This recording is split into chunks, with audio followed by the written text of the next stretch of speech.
Minanyak niya sa mga content niya nung di siya pinansin ni girl. Ayon pa sa isang comment, ito daw ang ginawa ng isang fitness influencer na nagngangalang Kifi Man nang mayroon daw itong natipuhan na babae sa TikTok. If you guys know Cheesy na Pula, I also feel bad for her. No, kasi nga hindi siya nagpo-post ngayon ng mga gym contents, naka-deactivate na siya because something bad really happened to her after siyang mabastos ni Truckman. Buti pa to serious, kaysa kay SmartFit ginawang joke lang yung nangyari. Ito naman din ang naging comment ng isang TikTok user sa video ng isang content creator na si Zeke Abella. Matapos i-upload ni SmartFit ang isang litrato habang nasa ilalim ito ng lamesa, hawak-hawak ang kanyang mga supplements, 2 tray ng itlog at higit sa lahat habang nagaganap pa ang lindol sa Cebu. Para sa isang influencer, para sa isang taong alam mong malaki ang iyong audience, i-expect mo na pag ganitong klase ang pinost mo, pag hindi mo talaga siya pinag-isipan, pag minadali mo, pinost mo agad, ito ang mangyayari sa'yo. Ito lamang ang iilan sa mga past controversies na dinaanan ng 2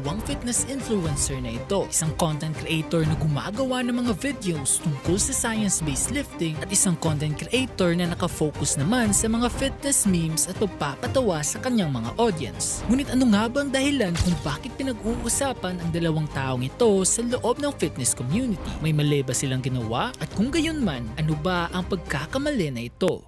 Ako nga pala si AC at sa videong ito tatalakayin natin ang labanan sa pagitan ng 2 fitness influencer na nagngangalang SmartFit at Kifi Man. Ano-ano ang mga aligasyon na tinatapon nila sa isa't isa at higit sa lahat kung ano ang mga past controversies na nangyari sa 2 tao na ito.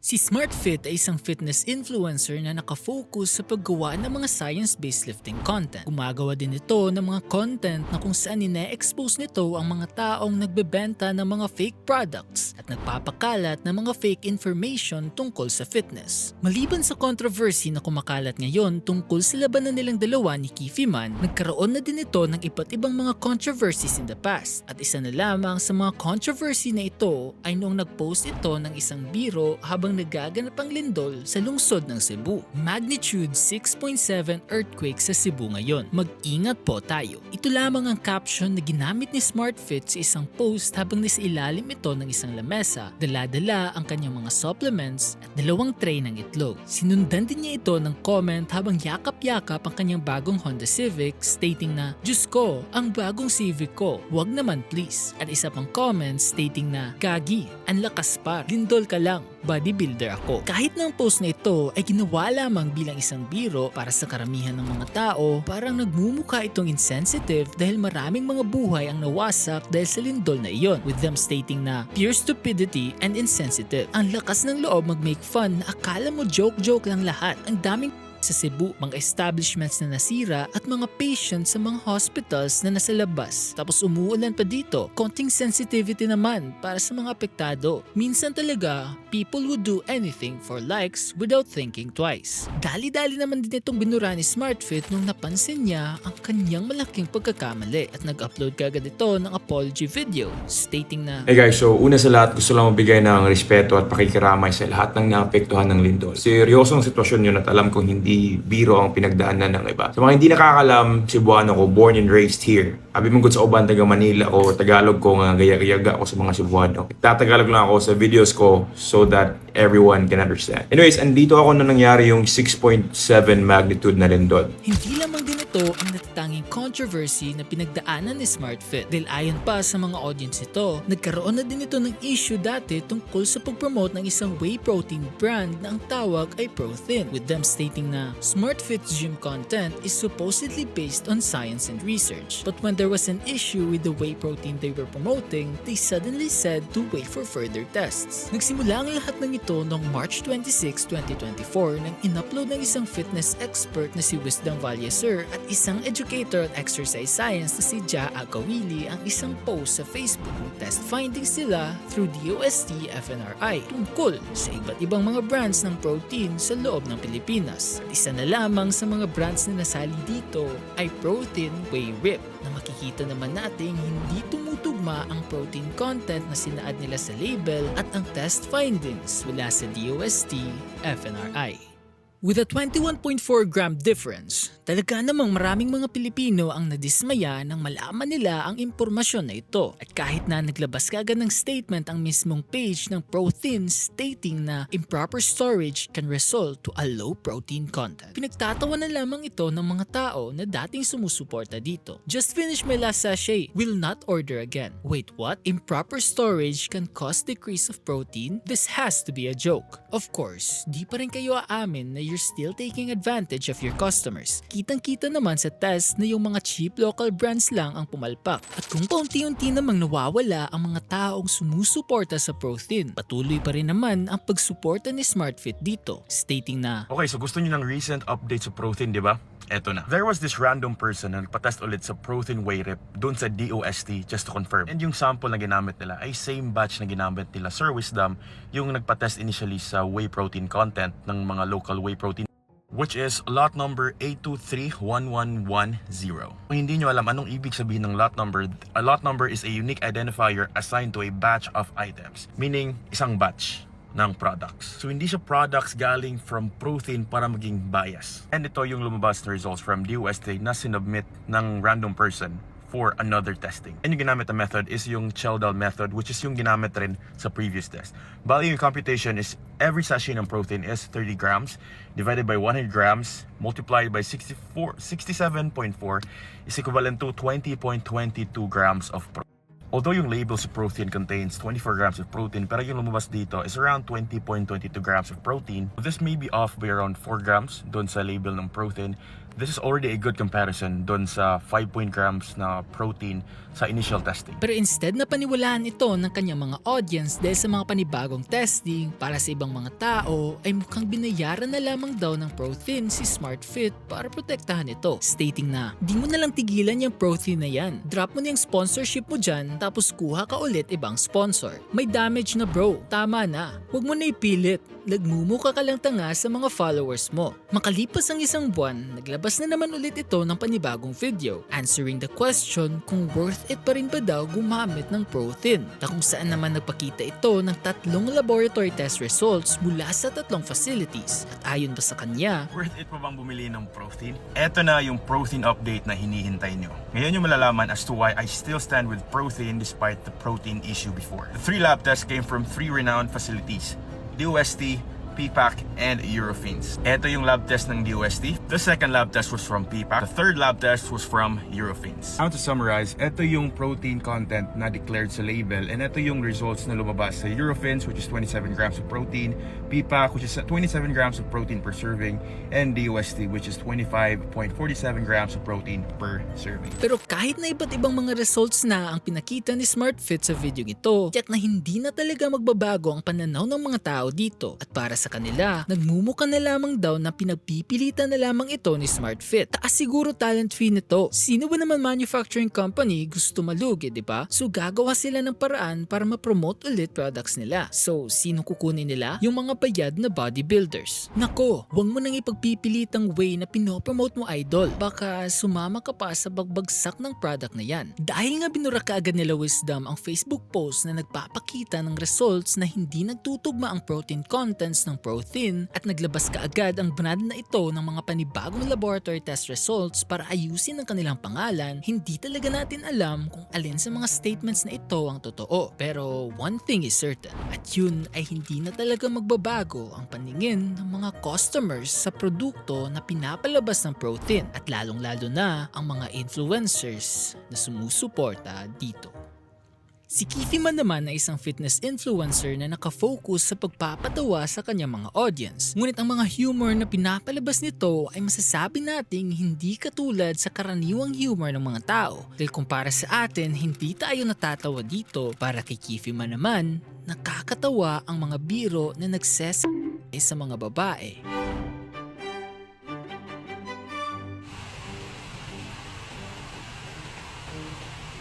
Hindi lamang ito isang beses, dahil kung bibisitahin mo ang TikTok page ng taong ito, kahit na halos mukbang at pagbubuhat lamang ang nakikita ng iyong mga mata, mayroon pa rin iilang content na nakatago, nagpapanggap bilang isang inosenteng video na mayroong actual joke na nakatago. Gaya na lamang din kay SmartFit, hindi lamang ito ang kauna-unahang beses na nasangkot si Keefe Man sa isang controversy. At ang controversy na iyon ay ang pambabastos daw nito sa isang babae. Ayon pa sa statement ng mga tao, na-reject daw si Keefe Man ng isang babae na kanyang nililigawan dahil sinungaling daw ito. At dahil hindi niya ito matanggap, gumawa ito ng maraming mga content habang binabastos ang babaeng ito. Nagpapanggap bilang isang sad boy sa TikTok hanggang sa ma-call out ito ng mga tao.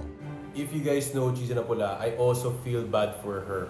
No, kasi nga hindi siya nagpo-post ngayon ng mga gym contents, naka-deactivate na siya. Because, something bad really happened to her after siyang mabastos ni Truckman. It's just by the fact na, nakakairita yung mga ganyang klaseng lalaki. Na, nagiging gym cell, lumaki lang yung katawan nila, gumanda lang yung katawan nila, akala nila they can start, going around the internet, harassing younger women, just because, they think having a better physique will actually attract more women. Marami na ding mga babae ang nabiktima ni Keefe Man dati. Gaya na lamang ng isang TikTok user na naglabas ng screenshot ng conversation nilang dalawa, stating na, "This and you still can't stop making contents about me?" At makikita naman natin sa conversation na ito na parang totoo ang mga accusations na sad boy daw ang datingan na pinapakita ni Keefe Man.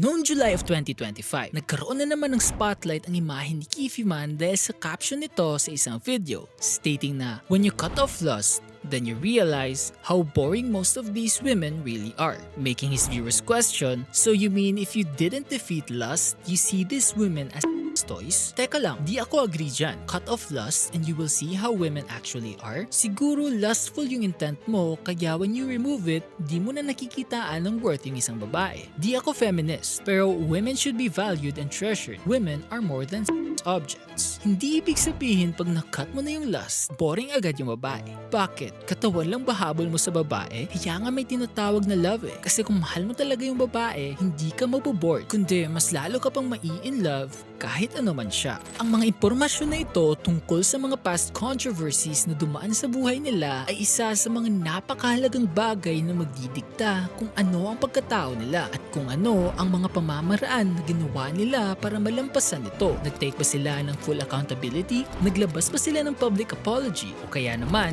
hinayaan lamang nilang lumipas ito? Angas nyo talagang tatlo. Ito lamang ang naging comment ng isang TikTok user nang in-upload ni Keefe Man ang isang video habang nakapost silang tatlo sa harap ng salamin. Si SmartFit, Keefe Man at Kuya B with a caption stating na Smart Keefin B. Smart Keefin B ang tawag nila sa grupong ito, consisting of 3 fitness influencers, tiyak na inaabangan talaga ng kanilang mga tagahanga ang bawat video na silang tatlo ang magpapakita, with them stating na, "One day, sana ma-meet ko kayo. Hi, mga idol ko talaga to sila." Sa sobrang solid ng samahang ito para patunayan sa kanilang mga sarili at lalong-lalo na sa mga taong humahanga sa kanila na hindi masisira ang grupong ito, nagpalagay ang bawat isa sa kanila ng matching tattoos ng salitang Smart Keefin B at isinali nila ito sa baybayin. Ngunit hindi inaasahan ng mga audience na ito na dadating pala ang panahon na ang mismong tattoo na nagpapahiwatig ng kanilang samahan ay bigla na lamang mawawalan ng kahulugan. Nagsimula ang lahat noong January 12, 2026 nang in-upload ni SmartFit ang isang TikTok video habang nagsasayawan sila ng mga kasamahan nito sa isang gym nang mayroong napansin ang isang TikTok user sa may bandang huli ng video at napakomment ito ng, "Wala si Keefe Man? Nasaan nga ba si Keefe Man? At bakit si SmartFit lamang at Kuya B ang magkasama sa bandang last part ng video?"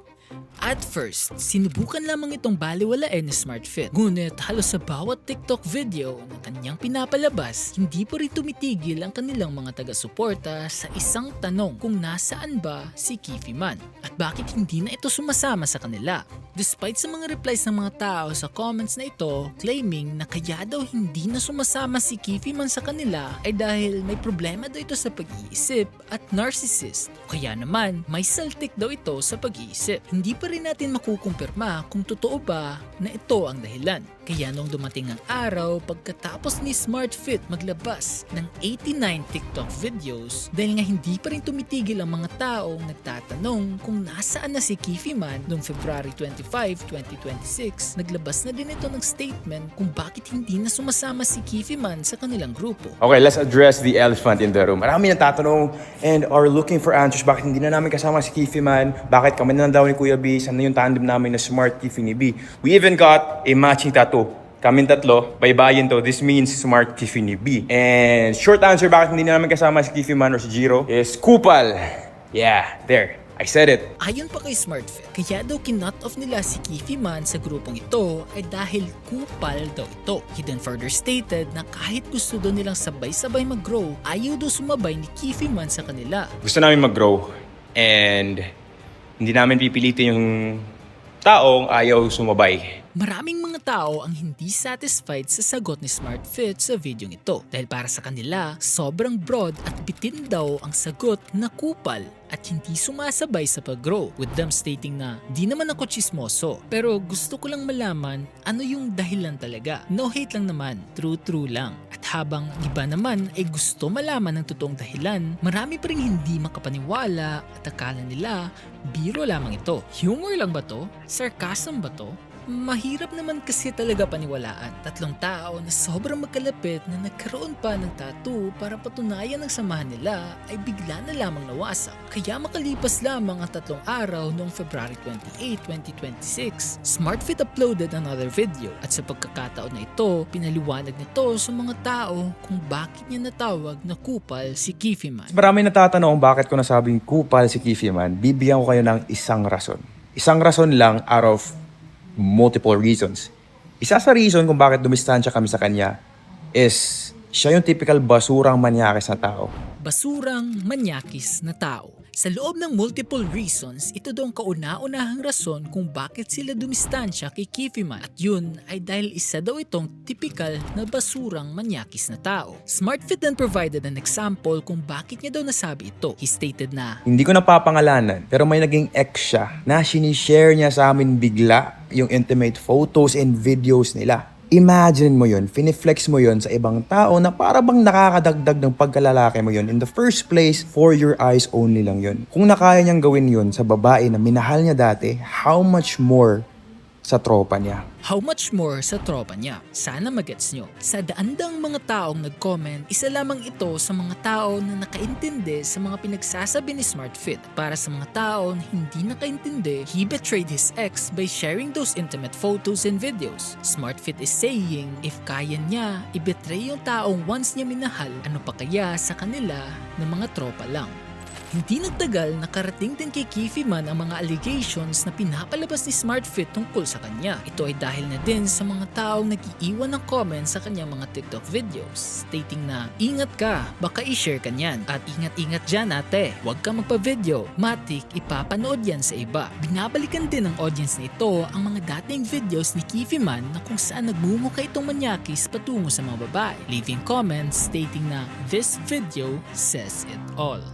Paunti-unti nang nasira ang reputasyon at imahe ni Kifi Man dahil sa mga alegasyon na pinapalabas ni SmartFit at ang mga audience na minsay humahanga sa kanya ay nagkakaroon na ng maraming mga katanungan kung totoo ba ang mga alegasyon na iyon. Kaya dahil nga paglabas ng mga personal information at allegations ang ginawa ni SmartFit na pagpasya ni Kifi Man na ganito din ang gagawin nito.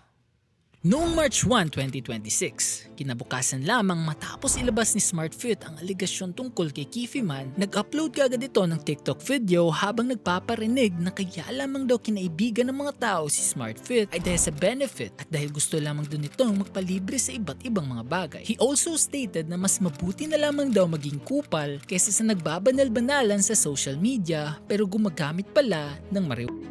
Kaya ka lang naman tinotropa niya kasi gusto niya yung benefit. Diba gustong-gusto nga niya kapag ka nililibre mo siya pati yung asawa niya pag lumalabas kayo. Mas okay na yung maging kupal kaysa yung banal-banalan sa social media pero ang lakas na. Kitang-kita mo naman sa eyebag mo, tol. At alam naman natin kung sino ang pinapatamaan niya sa TikTok video na ito. At yun ay wala nang iba kundi si SmartFit. Pero despite Kifi Man dropping a massive allegation na gumagamit doon ng na ang kanyang kalaban, nakatuon pa rin ng mga tao sa statement nito na mas okay na yung gustong maging kupal. Isang statement na nagpapahiwatig na totoo ang mga alegasyon na pinapalabas ni SmartFit. The fact that this man is not denying it. Mas okay? Are we dead ass? Bakit kiss and tell ka, idol? Nang dahil nga sa response ni Kiffy Man sa video ni SmartFit at sa mga allegation na pinapalabas nito, hindi naman pwedeng panoorin lamang ni SmartFit ang mga pangyayari habang nasisira na ang kanyang pangalan. Kaya he decided to upload another TikTok video addressing the allegations na pinapakalat ni Kiffy Man na gumagamit ito ng He stated na, Hindi ko sinasabing malinis ako, never did I claim na banal ako. I've done stupid shit in the past. Ang dami kong issues dati that I'm not proud of. Pero bilang content creator, mabigat ang role ko, mabigat ang role mo sa pag-influence ng mga taong nanonood sa'yo. And I will not let my previous mistakes define who I am today or who I will be in the future. Kaya nga ako gumagawa ng videos to help educate people about fitness and motivation to do better every single day in life. At iwasan ang mga lang kwentang circle of friends. At bisyo, it's because I learned everything the hard way. hindi lamang pagsagot sa mga allegation ang pinalabas ni SmartFit sa TikTok video na ito. Dahil nagdagan na naman ito ng isa pang example ang mga kabastusan na ginagawa daw ni Kiffy Man and stated na, Naalala mo ba nung invite kayo ni Kuya B ng event sa Isabela? Marami kayong content creator na inimbita doon. At isa sa nakasama nyo ay magjowa din na nagko-content. Nalala mo yun? Sabi mo kay Kuya B, nung kayo na lang dalawa, and I quote, sarap ni ano Kuya B? What if sulutin ko yan sa jowa niya? Isang araw lang tirahin ko. Nalala mo ba yun? Kaya kami umiiwas sa'yo. Kasi the more na nakasama ka namin, the more na nakikita namin yung pagkakupal mo. Kung kaya mong pag-isipan ng pagnanasa ng ibang tao, di namin alam na pag-isipan mo rin ng pagnanasa yung mga asawa namin, di ba? Ang daming nga babae nagme-message sa akin na minaniak mo. Pero sa ibang video na yun, kung gusto mo ng part 3. Pinost din ni SmartFit ang video na ito sa kanyang Facebook page. At sa comment section ng video na ito, ayon pa sa comment na kanyang iniwan, ay okay na daw siya dito at babalik na daw ito sa kanyang regular content.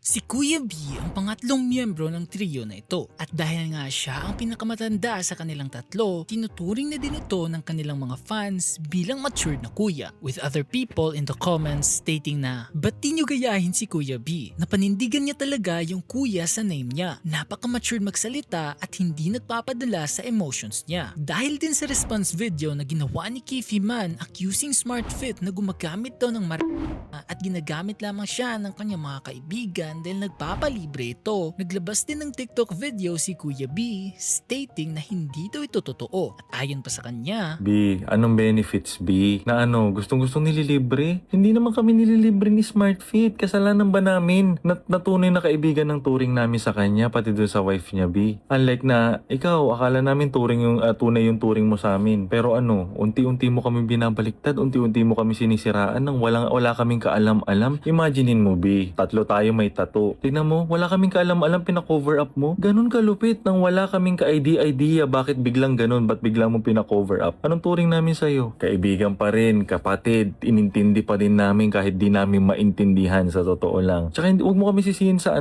kasi kami, totoong turing yung turing namin kay SmartFit. Kaya kahit nasan siya, pinupuntahan namin. Pero hindi ibig sabihin nililibre niya kami, wala kaming pera. may pangyayari din daw dati na kung saan kauna-unahang collab ng Smart Kiff and B kasama ang dalawang fitness influencers nang ayaw daw sumama ni Kiffy Man sa kanila at sasama lamang daw ito kung bibigyan daw siya ng panggas. Ngunit matapos daw ibigay ang panggas nito, dumating daw ito sa kanilang meetup place habang daladala ang kanyang bisikleta. Ito, imagine mo yung si SmartFit, naalala mo, first collab natin nila Argon, nila Kuya Sean, hindi unexpected. 'Di ba, sa KSYN sa Makati. Imagine mo B, kahit ganun ka na sa amin, pinilit ka pa rin namin pakisamahan na, tara Jiro, baka sakaling mahimasmasan ka lang kahit di naman namin alam kung anong binuputok ng butchi mo kung ba't ka galit sa amin. 'Di ba? Pumunta ako B, sa tingin mo libre ni Enver yung pamasahe ko nun. Tapos ikaw B, anong ginawa mo? Humingi ka ng panggas, tas dumating ka doon, nakabike ka. Pero instead na babahala ang mga taghanga nila, parang hindi pa rin ito makapaniwala at sinasabi na lamang nila sa kanilang sarili na biro lamang ang lahat ng ito.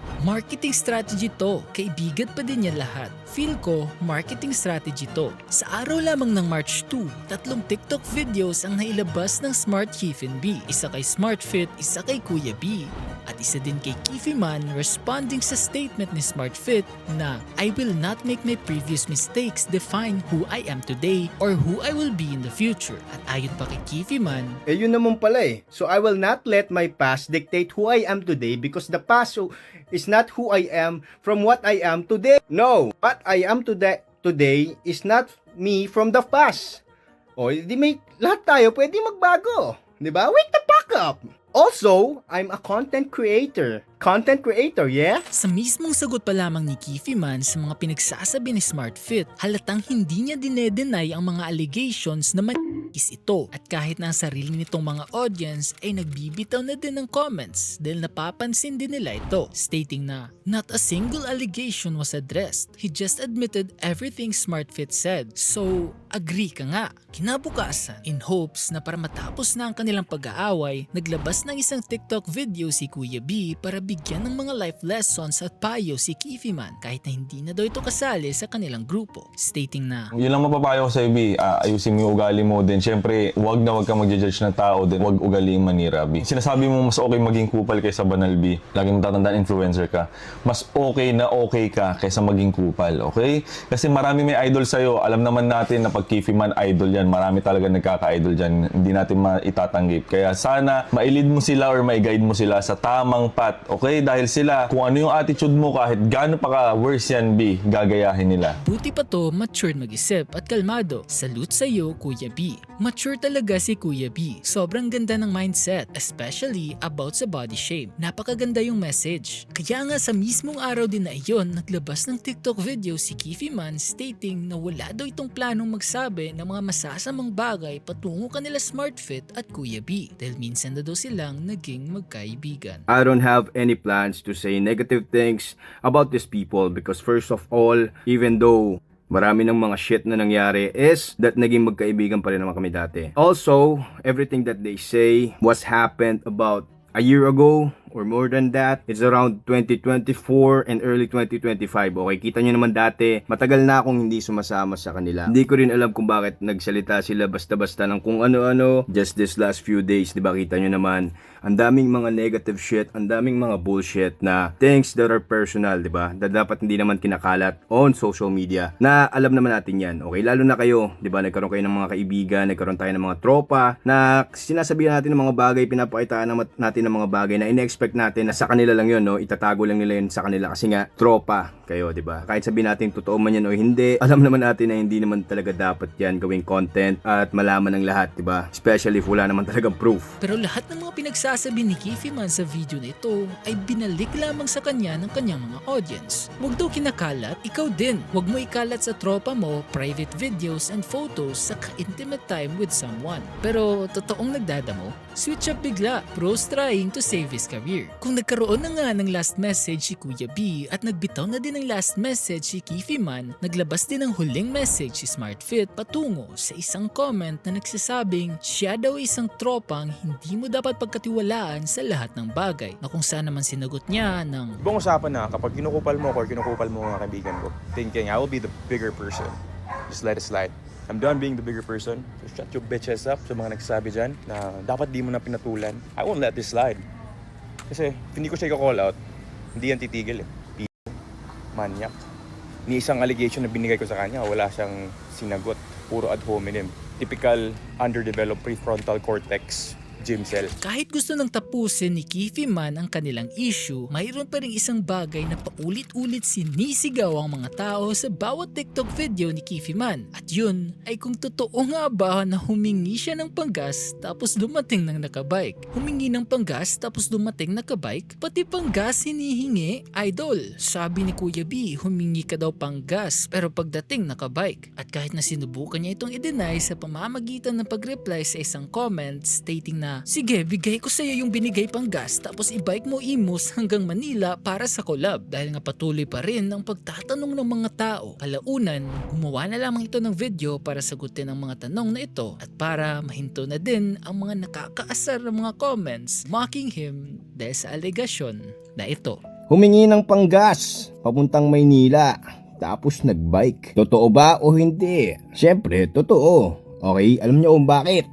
Una sa lahat, Hindi ko naman talaga gusto pumunta doon. Kahit sila pa yung tanungin nyo, nakailang pilit sila sa akin. Okay, ayoko magpunta doon kasi busy yung schedule ko. Mga panahon na yan, marami akong tinuturuan na clients. Okay? So, ang kailangan kong gawin para pumunta doon sa gym dayo na yan, ay i-cancel syempre yung mga clients ko, yung isang client ko. Shoutout dito kay Fendi, di ba? Isa sa mga client ko na nakakita ng solid na resulta. Pero kung totoo ba o hindi, syempre, di ba? Totoo kasi hindi naman talaga libre ang oras natin, di ba? At saka ng mga panahon na yan, hindi naman din pa ako pumikita masyado sa Facebook. Hindi katulad nila, di ba? Kahit sabihin mong ginagamit nila ako sa video nila, sa mga content nila. So ang sa akin lang is kailangan yung effort ko, di ba? Bayad din.